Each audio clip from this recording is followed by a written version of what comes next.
We're once again back in the twisted, rusted purgatory of James Sunderland as we revisit Silent Hill 2, the cut-down remake, years later. Since Konami and Bloober Team pushed us back into that rusty, decaying reality 2 years ago, the cultural dust has settled.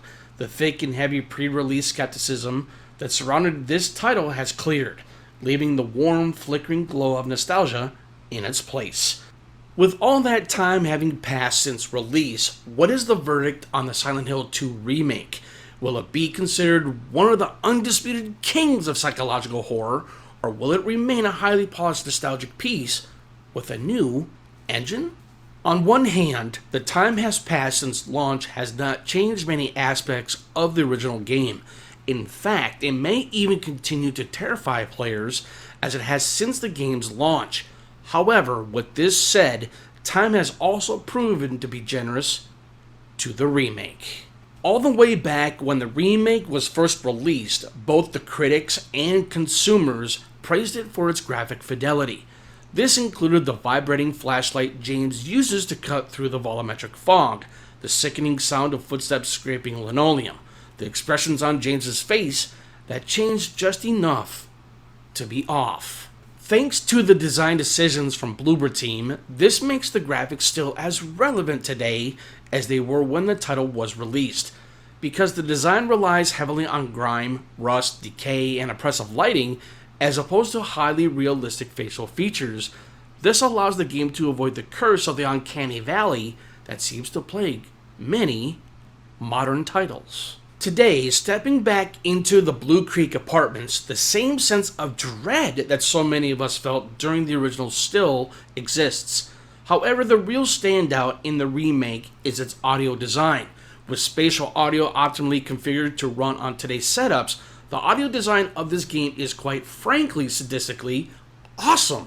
The faint screeching of metal, the sound of someone breathing heavily behind a locked door, and the haunting remake of the original soundtrack by Akira Yamaoka all create a mood thick enough to drown you. Initially, there were purists who felt that, due to the expansion of the game, the original version lost its pacing, which would ultimately be too much. Looking back, that fatigue was, at best, the intent of the game design department. First off, Bloober Team's decision to expand the game has had time to prove the validity of expansionist approach. The survival horror genre is based on the premise of psychological attrition, therefore lengthening some of the segments over which we walk through the newly designed streets of Southvale and the maze-like depths of the historical society provides more psychological space in which to build the tension of James's journey. The additional areas and environments provide more time for the player to be trapped within claustrophobia. Therefore, by the time players have reached the Lakeview Hotel and the painful final viewing of the videotaped message, the player will feel as exhausted emotionally as James did. This is not padding, it is endurance training. Finally, Bloober Team demonstrated their skill by effectively illustrating who James was, a young man in denial over the fact that Mary has died, as the most simply successful of the three elements examined. Although James was presented to the player in an ambiguous manner due to technological limitations, the remake provided players with the opportunity to experience James in a much more modern manner and as an everyday person. James's posture, hollow-looked eyes, and the pathetic desperation in his voice when he called Mary provides a real-life emotion.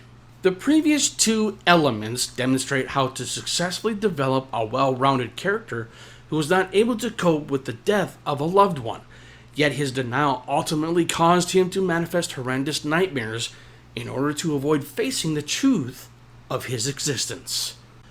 Yes, the Silent Hill 2 remake is still awesome.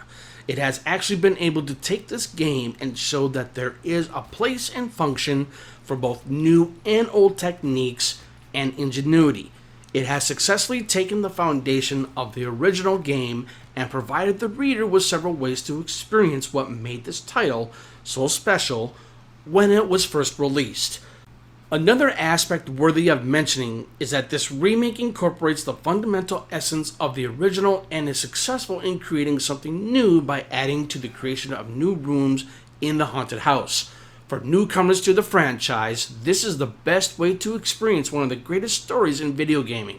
For those veterans of the previous series, this is also proof that some nightmares are eternal.